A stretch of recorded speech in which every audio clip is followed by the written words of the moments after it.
बिस्मिल्लाहिर्रहमानिर्रहीम। आप सबको मेरी आवाज़ आ रही है?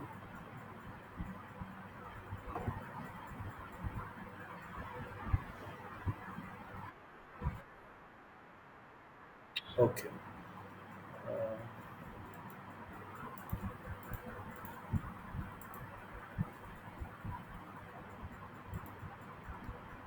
Is the screen visible to you guys?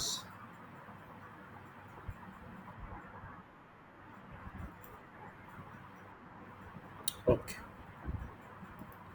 Okay, जी, so we'll start the lecture. Uh, I don't know why, but Hamza join नहीं कर पा रहा। उसके कोई ईमेल का प्रॉब्लम आ रही है या क्या whatever. So let's hope so कि वो ज्वाइन कर ले। So last time we had solved this example. Screen visible है आपको?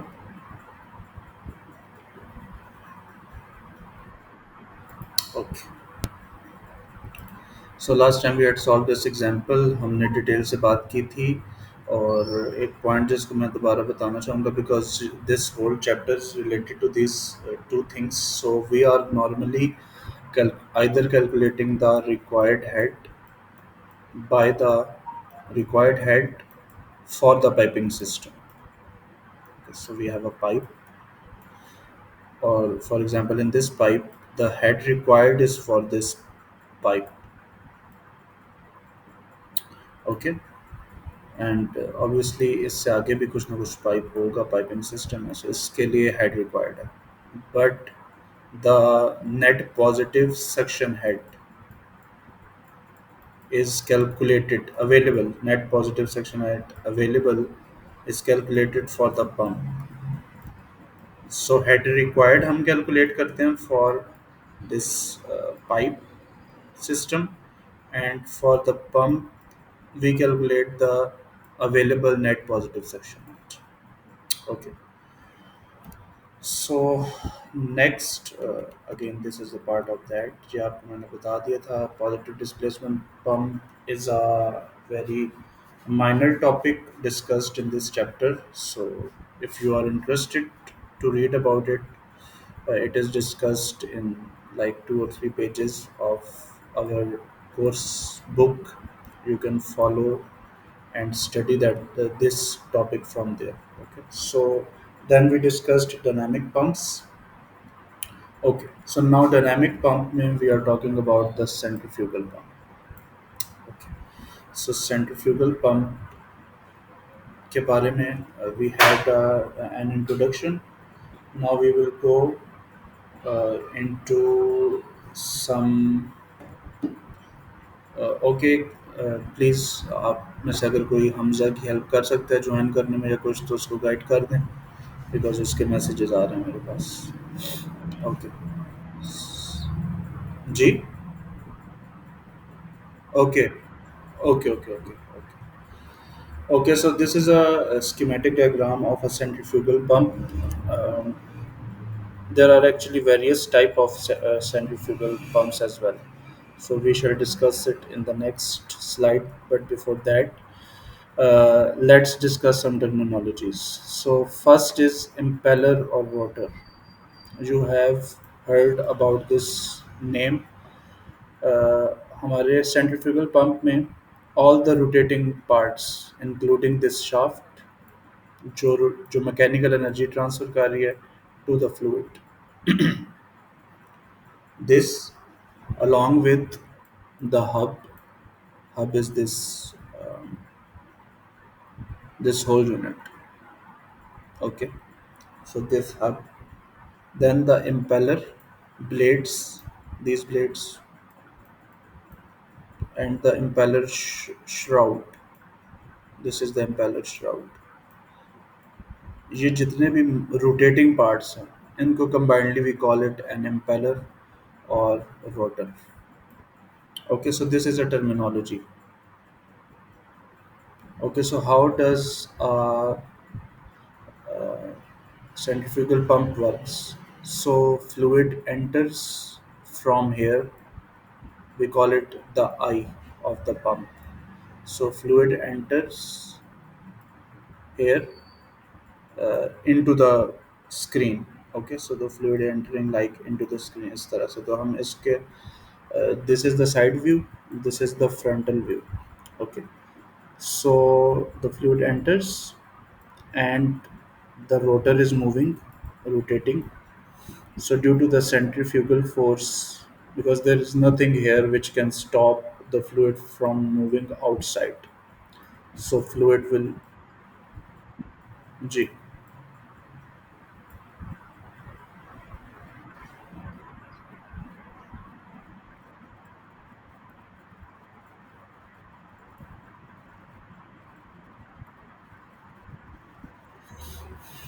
Okay, can anybody else confirm के कोई प्रॉब्लम है साउंड का या डिस्प्ले का? तो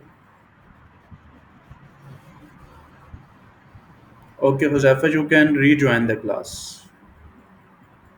ओके, आप एक बार लीव करके और रीजॉइन कर लें and I am recording it, so there is no problem. आपको अगर कोई पॉइंट मिस हो गया तो you will get the video. Okay, so I'll continue. So the fluid moves outside due to the centrifugal force. During this, what is happening? Your kinetic, mechanical energy is being converted in mechanical energy provided by the shaft, because shaft is rotating, so it is providing mechanical energy, and then that is being converted into the kinetic energy of the pump, of the fluid, sorry. Okay, so this mechanical energy provided by the shaft is being converted into kinetic energy by accelerating the fluid. यहाँ से fluid accelerate कर रहा है. Okay, the fluid comes here with a velocity, and its velocity, it accelerates.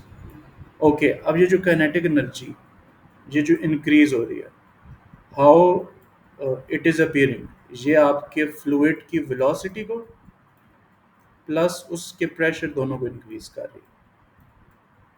Okay, so the pressure inside the fluid is also increasing, in the pressure inside the pump as well as the velocity, it is also increasing here.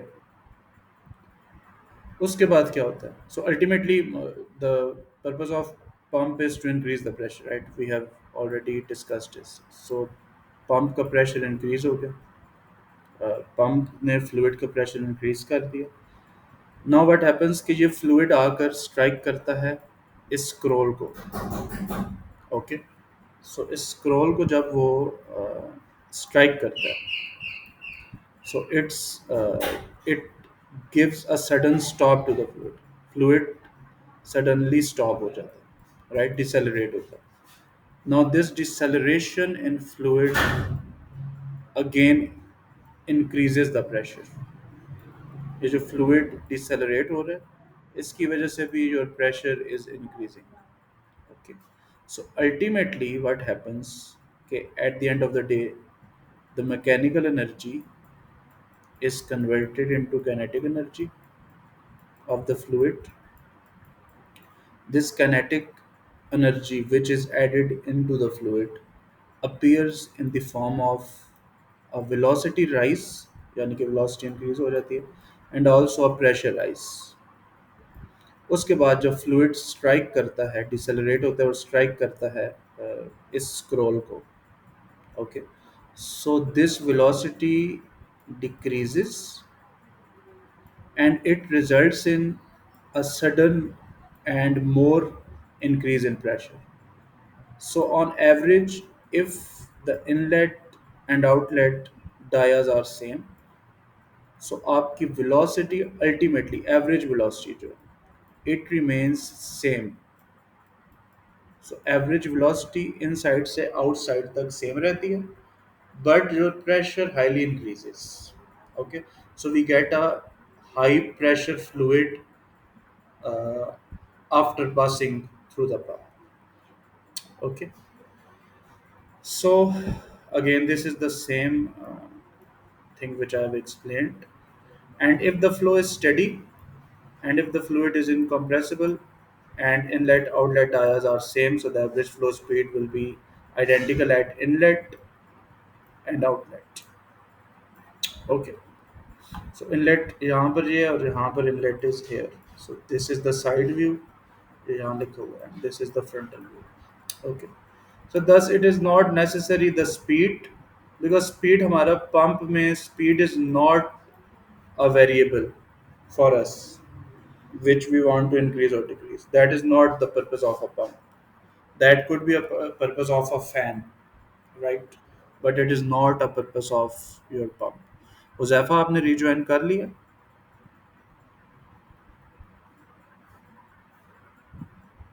I think not. Okay. So, but we want a higher pressure at the end, और ये ही हम achieve करते हैं. Due to this, the head required equation for centrifugal pump is written as this. इसको और फिर as the velocities are not changing, so वो approximately same होती हैं, तो this factor is normally cut down. So we are left with this head required equation. Okay. So अभी हमने इस पर डिटेल से मज़ीद बात करना है. So head required appears in the form of pressure rise and elevation rise and head losses. और what does this mean head required? It means कि कितना इस fluid का head rise करना है हमने required है यहाँ पर to achieve this pressure, this elevation जो हमें for example we want to go from here to here. ठीक है. So ये इसके लिए ये जो delta z है, this is your delta z, and then obviously we have head losses. Head loss हमेशा ऐड होते हैं. ठीक है. सो इस लेंथ के पाइप में what is the number of head losses, so उसको भी हम यहाँ ऐड करेंगे. Okay. Then there are three types of centrifugal pumps as well. So one is backward inclined blade. Backward inclined blade means it is like a tyre आप कह रहे हैं. सो जिस डायरेक्शन में आपकी रोटेशन है, जिस डायरेक्शन में रोटेशन है, let's say this is the rotation direction, उसके ऑपोजिट डायरेक्शन में आपका ब्लेड कर्व हुआ. ओके.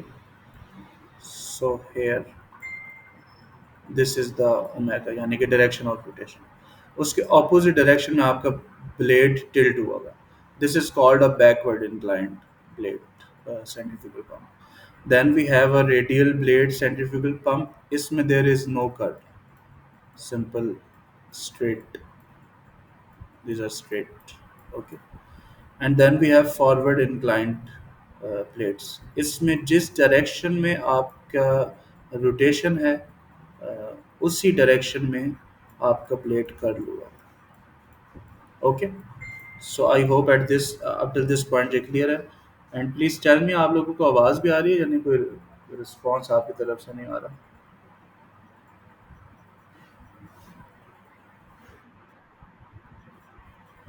सबको नहीं शो हो रही?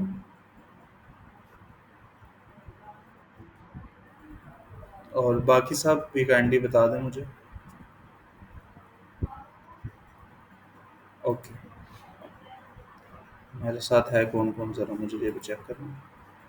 सो 19 स्टूडेंट्स. ओके. बाकी सब भी ऑनलाइन हैं, कुछ बातचीत हमारे साथ इंटरेक्ट कर लें थोड़ा बहुत, ताकि मुझे आइडिया हो जाए. हुजैफ बिलाल. ओके. हुजैफा, आप ऑनलाइन? ओके. ये रिकॉर्डिंग अभी मैं अपलोड कर दूँगा. Okay. So don't worry. Okay जी. So let's move towards the next lecture. ये वैसे काफ़ी इम्पोर्टेंट है. जी जी, बोले बोले. यस, मैं भी इसको एक्सप्लेन करता हूँ. It has the highest efficiency. Why? Because due to minimal fluid turning in the blade. Okay, इस फ्लूइड टर्निंग को एक्सप्लेन कर देता हूँ मैं आपको। देखें, इसकी जो शेप है, ड्यू टू दिस डायरेक्शन, इस डायरेक्शन में, और ये ऑपोजिट है, right. So I hope you can imagine कि ये इस डायरेक्शन में मूव कर रहा है। सो जब इस डायरेक्शन में मूव करेगा, आपका फ्लूइड यहाँ फ्लूइड पार्टिकल स्ट्राइक करके और आउटवर्ड्स जाएगा, और ये ब्लेड की जो शेप है, ये उसको हेल्प करती है टू गो आउटवर्ड, मतलब इनवर्ड ट्रैप करने की कोशिश नहीं करती, right.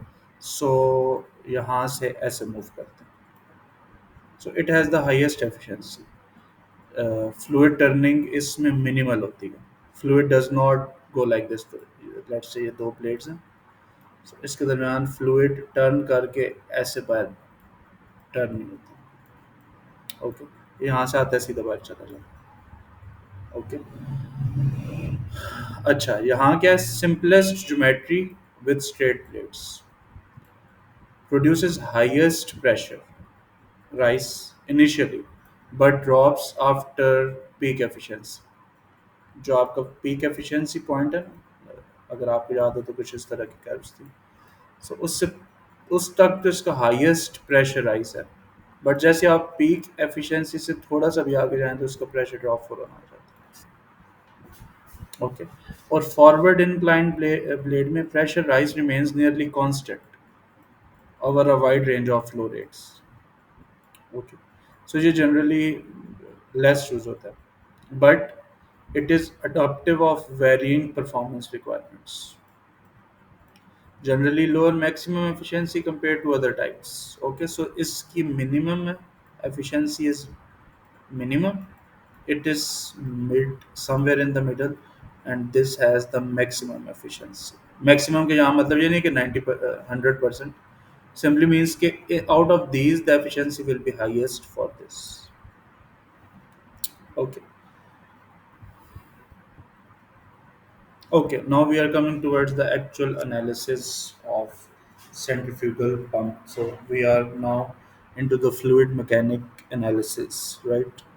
So assumption before starting this analysis, number one, flow is steady। Steady flow का I hope कि अभी तक आपको clear कि what is a steady flow। Then we have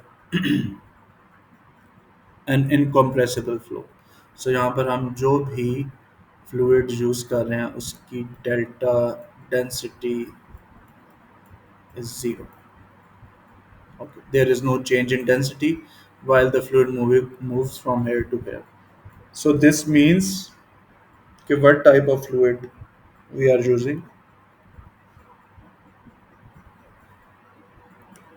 आपसे जवाब चाहिए मुझे, किस किस्म का फ्लूइड जो है वो इनकम्प्रेसिबल होता है।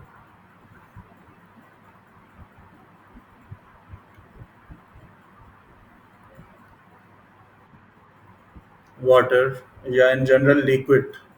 Okay, so normally liquids are incompressible and gases are compressible। Also, the flow is two dimensional। We are not dealing with 3D flow, हम 2D flow की बात कर रहे हैं। So we have number one radial और normal flow। So if you remember last time मैंने आपको ये explain की थी। So अगर हम इस side से इसको देखें, so we have inside the, ये हम बात कर रहे हैं inside the, what happened।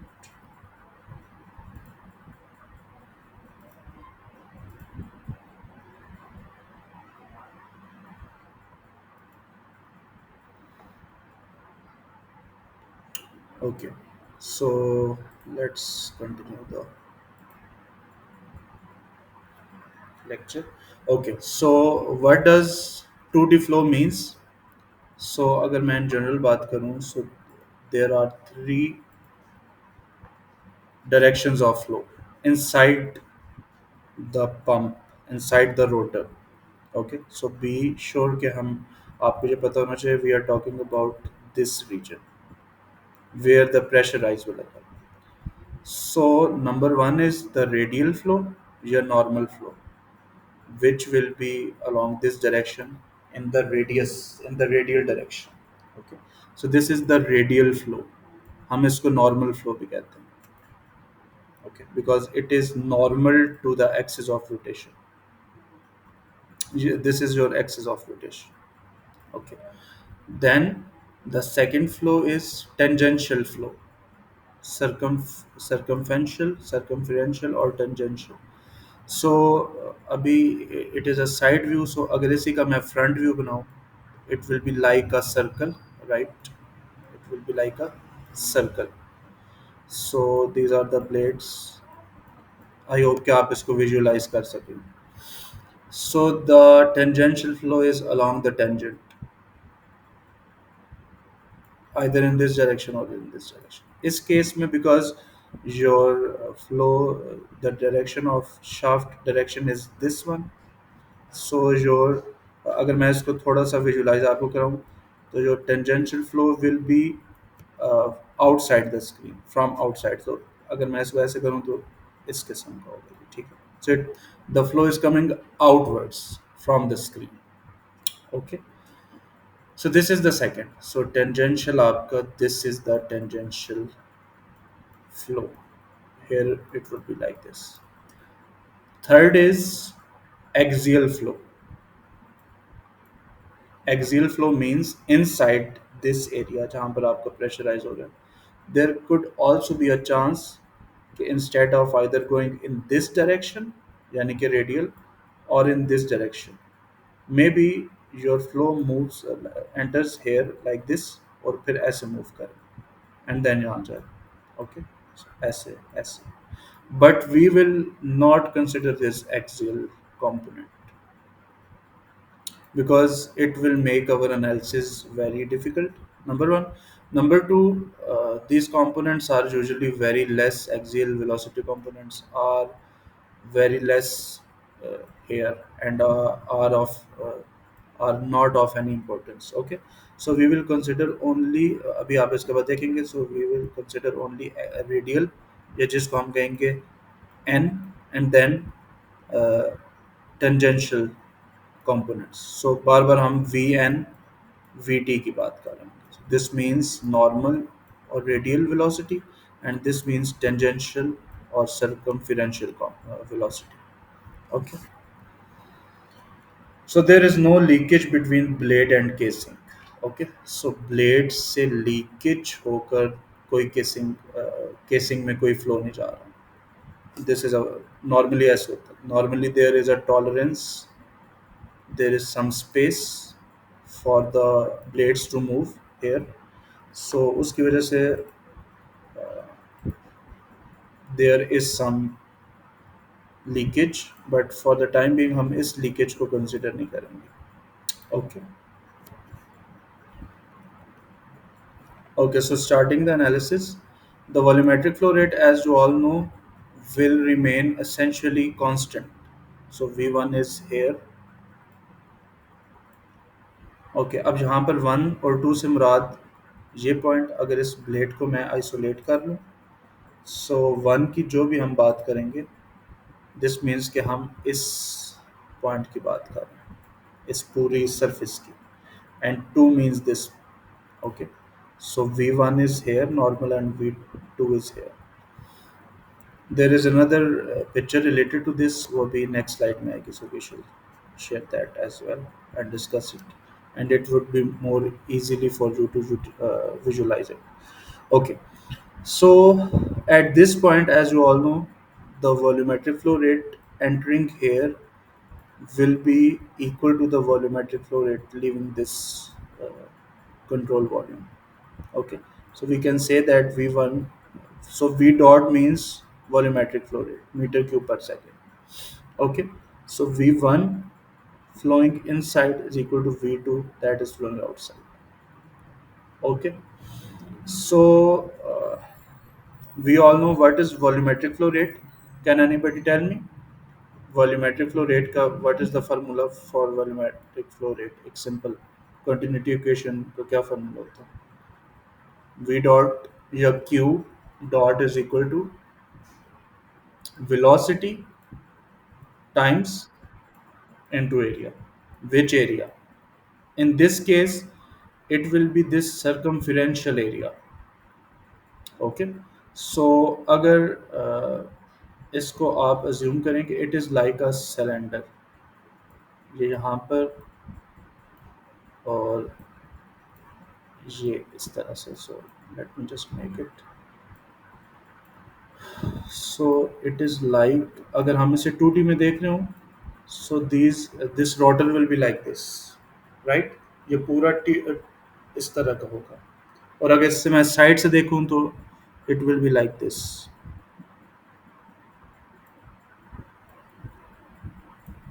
So I hope कि आपको ये बात समझ आ रही है। ऑलराइट, सो इस सरफेस एरिया से जितना वॉल्यूम ऑफ फ्लूइड एंटर कर रहा है पर सेकेंड, हम उसको स्टडी कर। So what will be this surface area? अगर आपको जनरली पता हो तो अगर हम एक सिलेंडर की बात करें, let's make a cylinder 2D में, सो इसका जो सरफेस एरिया, ओके, ये सिलेंडर, इसकी मैं एक और शेप आपको ड्रॉ करके बता दूँ। So let's make cylinder. मैं सिर्फ इस सरफेस एरिया की बात कर रहा हूँ, okay. I will not include this surface area, इसको इसमें शामिल नहीं कर रहे हैं, दो areas. So if your the height is like h and the radius is r, so this surface area, ये जो surface area पूरा rotate करके, this will be 2 pi r times h, okay। so अगर इसी को हम यहाँ पर implement करें, सेम इसी चीज़ को इसके लिए implement करें, सो मैं यहाँ पर भी इसको ड्रा कर देता हूँ। सो एक्चुअल में आपका ये प्लेट इस तरह यहाँ से ऐसे बन रहे, एंड देन ये बीच में से हॉलो है, okay. And then for this you have this whole area like this, और फिर ये रोटेट करके पूरा ऐसा हो जाता है, ओके। सो आई होप कि आपको कुछ विजुअलाइजेशन हो रही है यहाँ पर। So for this region your area will be 2 pi r1, because यहाँ रेडियस r1 इंटू b1, जो कि इसकी जो जहाँ हाइट थी, अब यहाँ वो ये है लेंथ, ओके। सो ये b1 आ गई, एंड इसके साथ इस डायरेक्शन में जो आपकी वेलोसिटी है दैट इज v1 है, okay. So normal velocity in this direction that will be v1 है। सिमिलरली यहाँ से जो आउट जा रही है वो भी नॉर्मल वेलोसिटी v2n है, वो ये आ जाएगी, and at point 2 your surface area will be this, so 2 pi r2 b2 v2n, okay।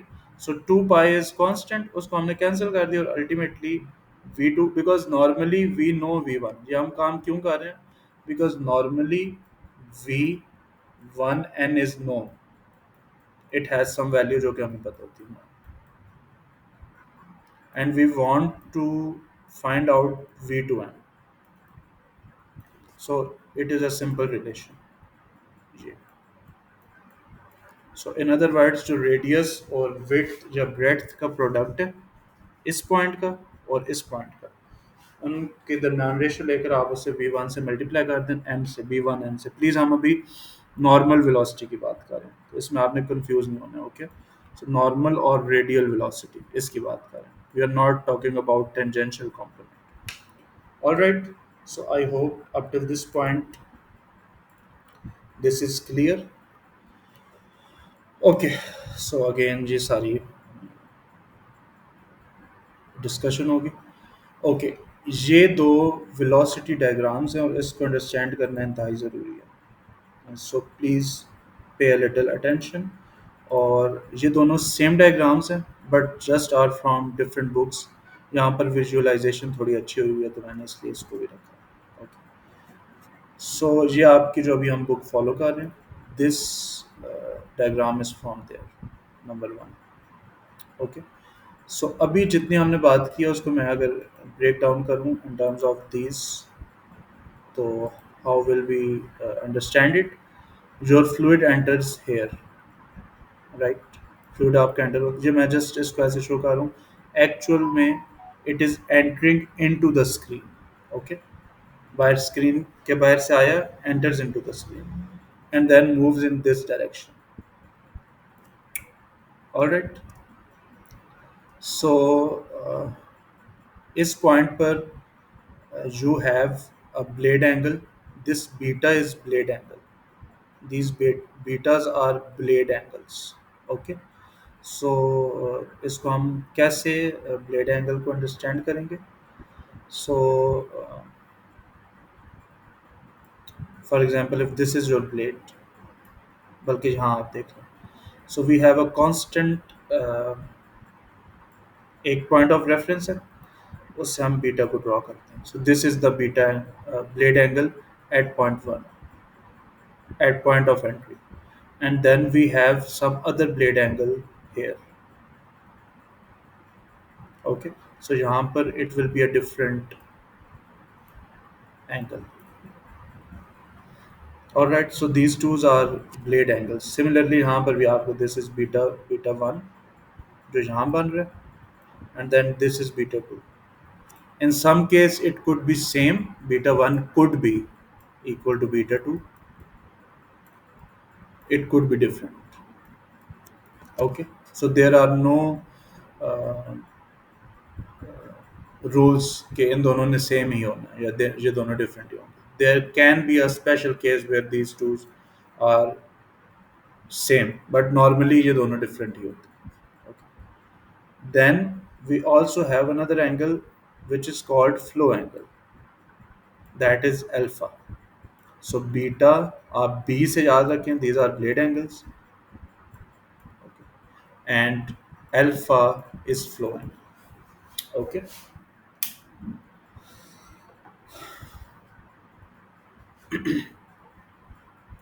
यहाँ तक आप सबको कुछ क्लैरिटी हुई है और आवाज़ सबको आ रही है?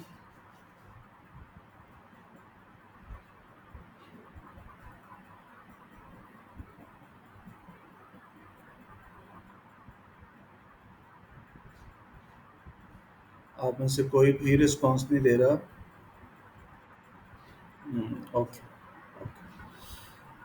Okay, the next thing is, अच्छा ये दोनों मैं आपको फिर बता रहा हूँ, ये सेम डायग्राम्स, ओके, तो इसमें आपने कंफ्यूज नहीं होना। The next some of other terms are, number one, what will be this omega R two? Can anybody explain? Omega R two या ओमेगा आर वन, ये क्या चीज़ होगी?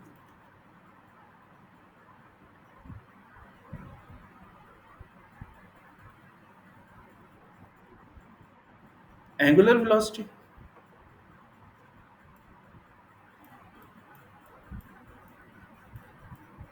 This is linear velocity of blade. Okay, this is the linear velocity of blade, जो कि omega R one पर, अगर आपको याद हो, एक circle, at any given circle, as we change the radius, जैसे जैसे हम रेडियस को चेंज करते हैं, सो इसकी एंगुलर वेलोसिटी तो ओमेगा ही रहेगी, बट इसकी जो लीनियर वेलोसिटी है that will start to increase, because v is equal to R omega, radius increase हो रहा है, तो ओमेगा कांस्टेंट है, तो this linear velocity will increase. इसीलिए यहाँ पर हमेशा आपके ब्लेड एंगल कि यहाँ पर जो लीनियर वेलोसिटी है it will be less than this velocity. Okay, then we have the normal velocity. Okay, अभी मैं इसको रब कर, then we have this normal velocity. अच्छा, अब इस चीज़ को ज़रा प्लीज समझ। सो अभी हम जनरलाइज्ड बात कर रहे हैं। सो लेट्स से आपका जो फ्लूइड एंटर करता है इनटू द सिस्टम, उस वक्त उसकी डायरेक्शन ऑफ वेलोसिटी ये है, और जब लीव करता है तो ये वेलोसिटी। अब according to these betas and these alphas हम इसकी रिलेशन बनाते हैं। ओके। सो मैंने आपको बताया था कि जो वेलोसिटी है, linear velocity, this is a component of some normal velocity plus tangential velocity. ये मैं बात कर रहा हूँ वेक्टोरियली। ओके।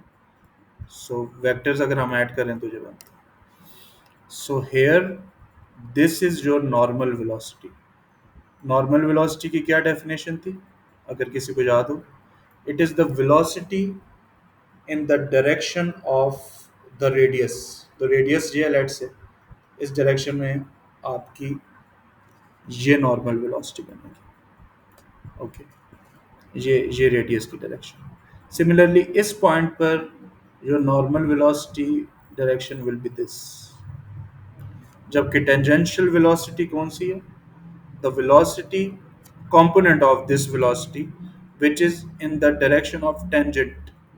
ये टेंजेंट है ना, इस डायरेक्शन में जो वेलोसिटी का कंपोनेंट होगा इस वेलोसिटी का।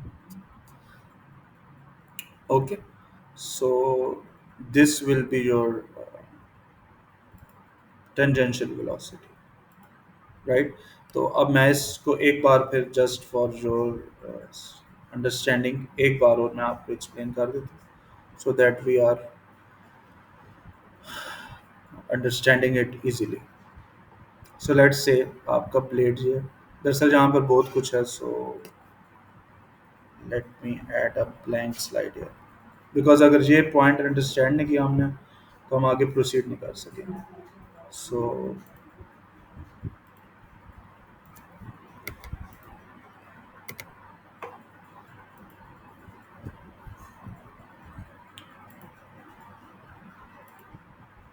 ओके,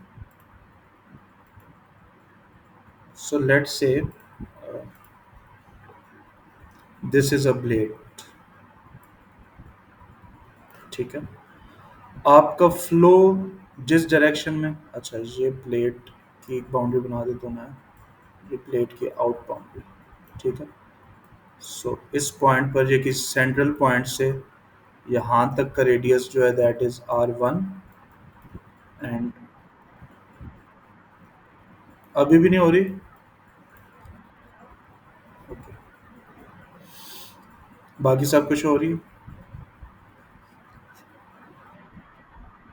ये फिर बचे आप लोगों का मसला है, मतलब इंटरनेट के थोड़ा बहुत इशू है, हो जाएगी। अब शो हो रही है?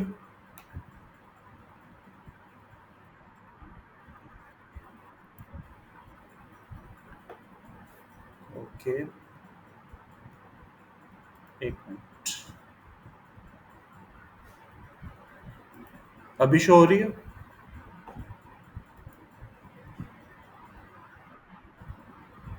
ये फिर आई डोंट नो क्या प्रॉब्लम है, बाकी सब को तो आई थिंक शो हो रही है। ओके, आप एक बार कोई लीव करके दोबारा ज्वाइन कर लें या कुछ कर लें तो मोस्ट प्रॉब्लली शो हो जाएगी। अभी शो हो रही है? Okay. So okay,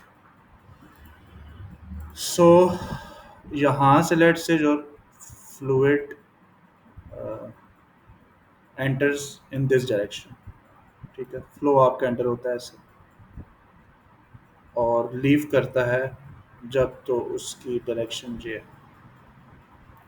okay, so one component of this, इस सेम वेक्टर को मैं ऐसे ड्रॉ कर सकता हूँ, ठीक है?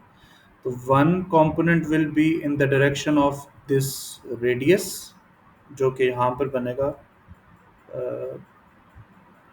इस तरह, ठीक है? अच्छा, इससे कंफ्यूज नहीं होना प्लीज, ये रेडियस की डायरेक्शन नहीं है। रेडियस तो जहाँ पर भी है यहाँ पर भी ऐसे ही होगा। सो मैं इसकी बात कर रहा हूँ, ठीक है? Normal, normal outside. सिमिलरली यहाँ पर भी ऐसे होगा। सो ये आपका वी एन होगा, V2n, ये V2 है, and this will be tangential component of two, ठीक है? तो ये आपका बन जाएगा, for example if this, sorry, this is V2, एक आपका tangential component V2t, and this is the normal component. इस पॉइंट को आपने बार बार समझना है, पढ़ना है, जब नोट्स आपके साथ शेयर हो जाएंगे, वीकेंड आपके पास है, बिकॉज ये बहुत इंपॉर्टेंट पॉइंट है, अदरवाइज आप इसको आगे लेकर नहीं चल सकेंगे। ओके, अगेन इसी को विजुलाइज यहाँ पर भी कराया गया, so you can also visualize it. मैं आपका अराउंड 10 मिनट्स लेक्चर और भी कंडक्ट करूँगा, ठीक है, बिकॉज हमने लेट शुरू किया था और we still have some time, तो हम इस ऑनलाइन क्लास का थोड़ा सा फ़ायदा उठा लेंगे और आपको ये रिकॉर्डिंग भी मिल जाएगा, तो वो भी प्रॉब्लम है। सो आई होप कि आप को ये एंगल्स, फ्लो एंगल्स हैं, इसकी समझ आ गई है। Then we have blade angles, उस चीज़ की भी जिस वक्त हम उसकी तरफ जाएंगे तो आपको समझ आ जाएगी। ओके, सो ये चीज़ मैंने एक्सप्लेन किया काफ़ी डिटेल से। सो टेंजेंशियल कंपोनेंट एंड ऑल, ये सारा भी आपका आ गया। ओके, अब ज़रा हम आ रहे हैं किसी, बिकॉज हमारा टारगेट क्या है, we want to find out the net head required in the form of velocities, radius जो हमें नोन्स हैं, ठीक है, हम अलहदा से कोई चीज़ें फाइंड आउट नहीं करना चाहते। We want to write the equation of this red net head जो है, हेड रिक्वायर्ड, इसको in terms of omega R V, क्योंकि ये वैल्यूज हमें पता होती हैं, ये जो यहाँ लिखी हुई भी है, ठीक। ओके, सो हम शुरू कैसे करेंगे? Torque, torque of shaft is equal to this. अगर आपको याद हो तो हमने इस इक्वेशन में टॉर्क को यूज किया था, हम पहले टॉर्क फाइंड आउट करना चाहते हैं। So what is torque? Torque of shaft is defined as the cross product of R V, tangential, ठीक है। तो अगर आपको R cross V, cross product, okay, torque is equal to R times velocity, okay. लेकिन ये तो are cross F नहीं होता था, जरा याद करें।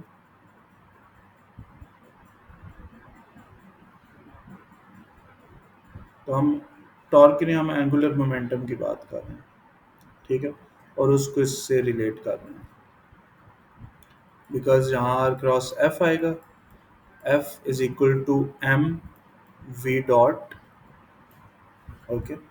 सो एम को हम यहाँ तक कैसे पहुंचे हैं पहले ये देख लें। So torque is equal to R cross force, force is equal to M into V, velocity, mass into velocity.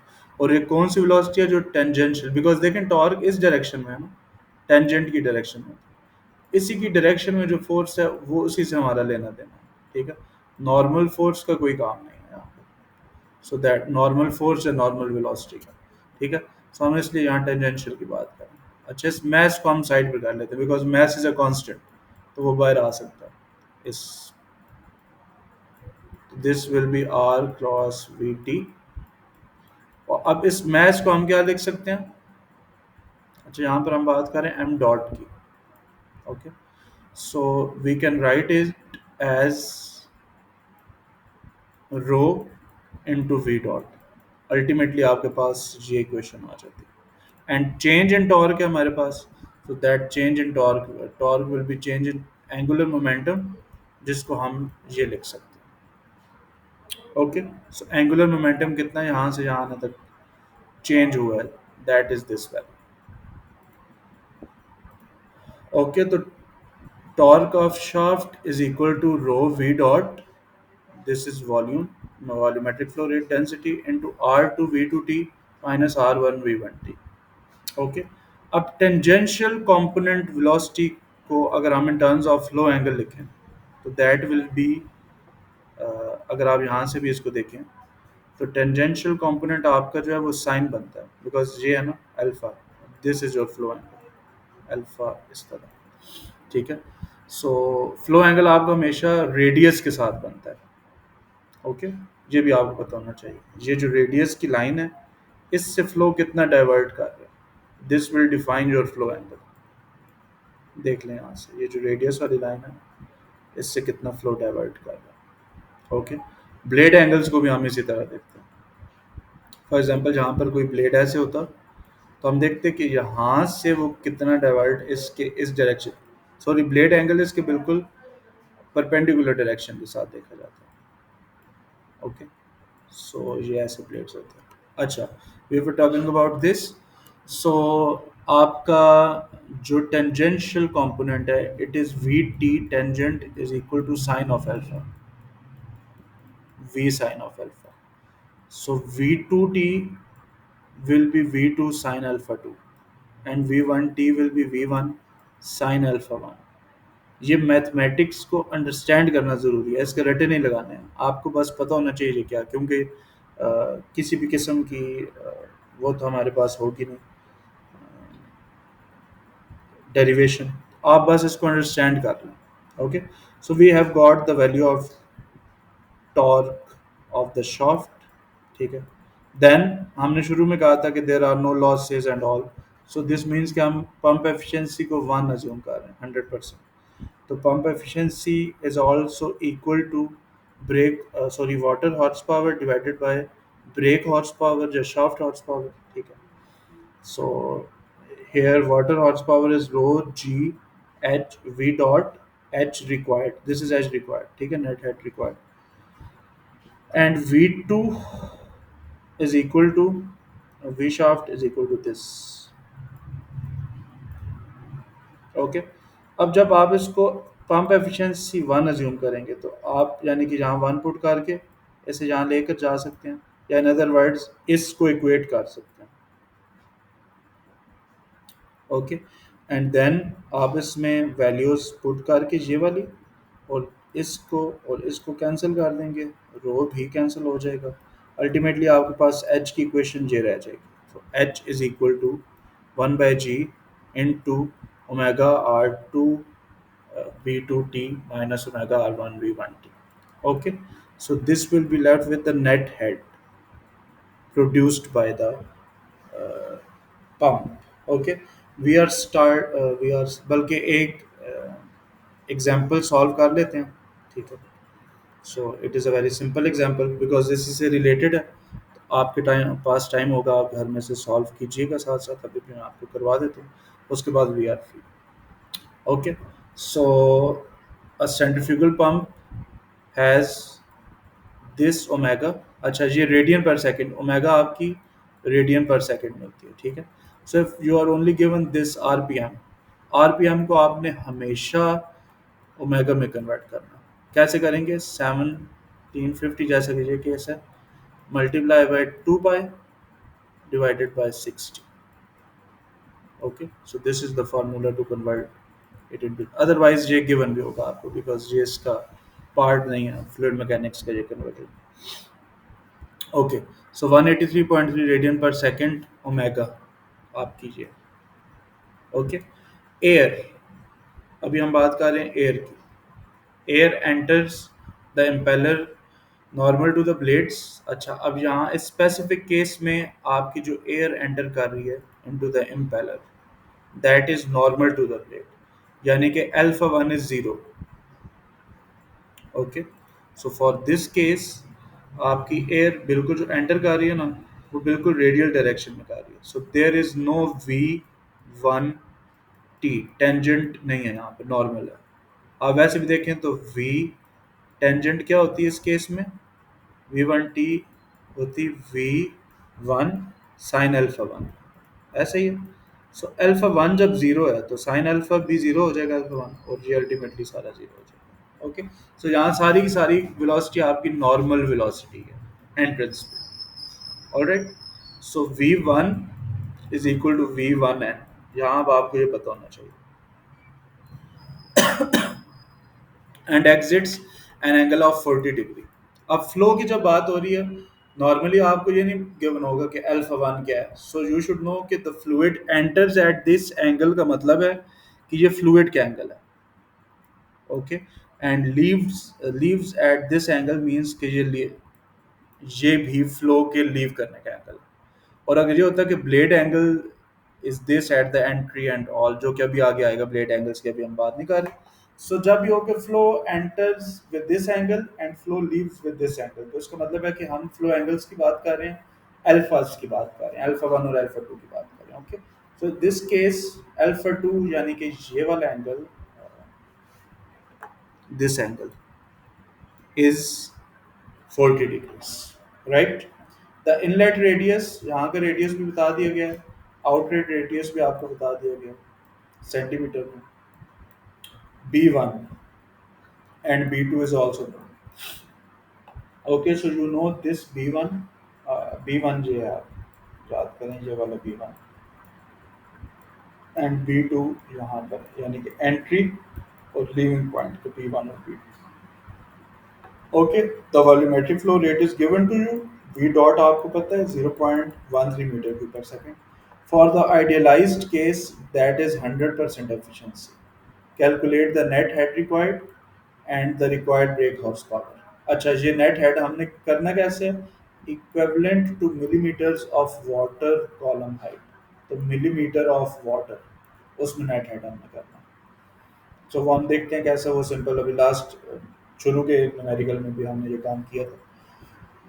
Okay, तो net head required is net head produce, sorry this is the net head produce, ये भी आपको बताना चाहिए, produced by the pump, ये produce करता है, ठीक है। हम पाइपिंग, अगेन वही बात आती है यहाँ पर भी कि पाइपिंग सिस्टम के लिए हेड रिक्वायर्ड हम करते हैं। So even in this case ये जो एच है नेट हेड, ये प्रोड्यूस्ड है, this is not required. Okay, क्योंकि पंप के लिए नेट हेड रिक्वायर्ड नहीं होता, पंप का तो काम होता है हेड प्रोड्यूस करना। ओके, सो पहले हम इस हेड इसको कैलकुलेट करते हैं। अभी मैंने आपसे कहा था कि टेंजेंशियल V1T वो तो ज़ीरो हो जाती है, तो ये तो V1T ज़ीरो होने की वजह से ये पूरी वैल्यू ही खत्म होगी, पीछे हमारे पास सिर्फ ये क्वेश्चन बच गया, ठीक है। सो अब ज़रा आगे आ जाते हैं, ठीक है। So these are the assumptions। Okay, the air flow, अच्छा यहाँ पर एक और assumption, air flow is incompressible.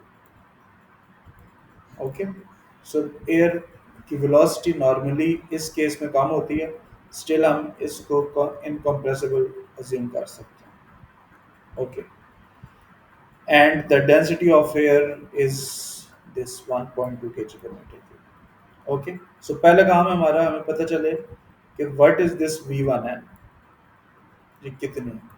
सो उसको फाइंड आउट करने के लिए we will use this formula, जो कि हमने अभी थोड़ी देर पहले फाइंड आउट किया था। Okay, so volumetric flow rate is equal to velocity times area. Area इस केस में क्या है, सरफेस एरिया, जो कि होता है 2 pi r1 B1। All right, so this will be the velocity, simple आपने कैलकुलेट करना है, वैल्यूज को पुट करके। प्लीज़ ये याद रखें, इनको सेंटीमीटर से मीटर में कन्वर्ट कीजिए, you will get the V1N। Okay, then अब ये इंफॉर्मेशन हमारे पास आ गया, V1 is equal to V1N, मैंने आपको शुरू में बता दिया कि टेंजेंशियल कंपोनेंट जहाँ नहीं है, सारी V1 जो है वो V1N के ही इक्वल है। ओके, सो अगर आपने VN फाइंड आउट कर ली इस केस में, फर्स्ट केस में, सो दिस मीन्स कि आपने ऑटोमेटिकली फाइंड आउट कर ली है V। Okay, Vt V1T is 0, alpha 1 is 0, similarly V2N कैसे निकलेगी, अगेन सेम ये फार्मूला आपने यूज करना है, V2N is equal to V dot divided by 2 pi R2 V2, ये सारी वैल्यूज हमें पता है, हम पुट करें तो हम इस V2 को फाइंड आउट कर सकते हैं, V2N को, ठीक है।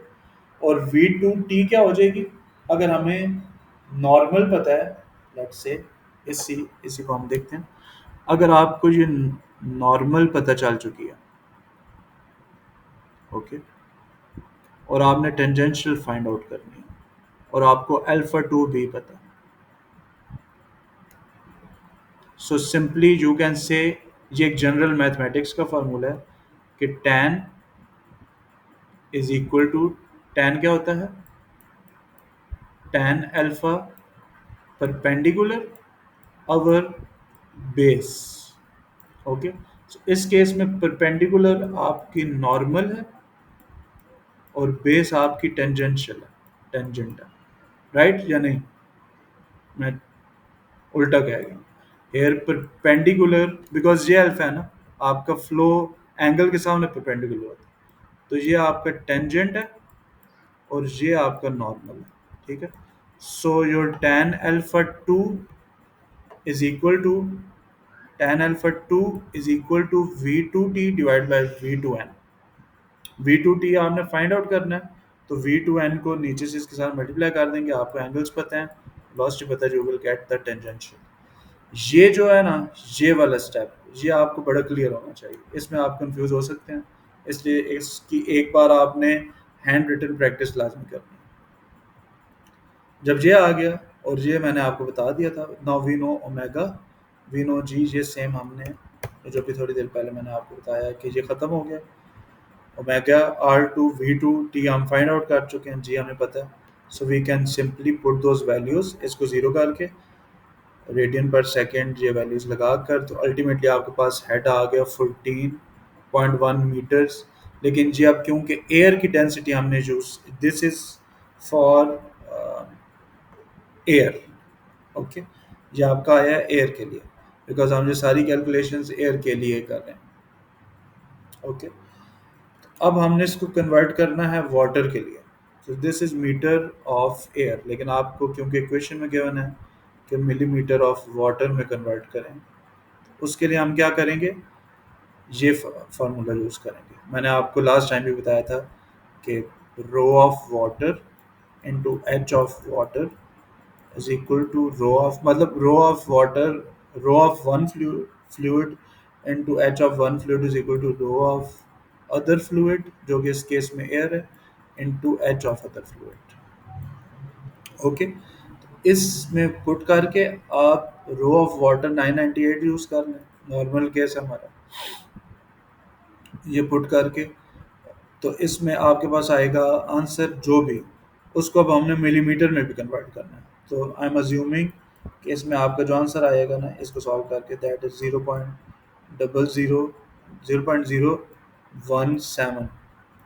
फिर आपने क्या किया, यहाँ पर इसको 1000 से मल्टीप्लाई किया, तो ये आपका आ गया 17 मिलीमीटर, क्योंकि वो मीटर में आंसर था जो यहाँ से आया, तो उसको आपने मिलीमीटर में कन्वर्ट कर दिया, ओके। इसके बाद last thing is brake horse power find out करना। So brake horse power find out करने के लिए आपको जो एच है, जो इस आंसर से आया है, आपने वो यूज़ करना है, ठीक है। ये जस्ट रिप्रेजेंटेशन है, इस एच को आप कहीं पर भी यूज़ नहीं कर सकते, okay. So rho G V dot H, just put the values और आपके पास ब्रेक हॉर्स पावर आ जाए, ओके। नेक्स्ट वी शैल इंशाल्लाह डिस्कस ऑन मंडे। सो बाकी ये लेक्चर आपका अपलोड हो जाएगा, सो आपने परेशानी होना, मुझे इसे ज़रा स्टॉप करने दें।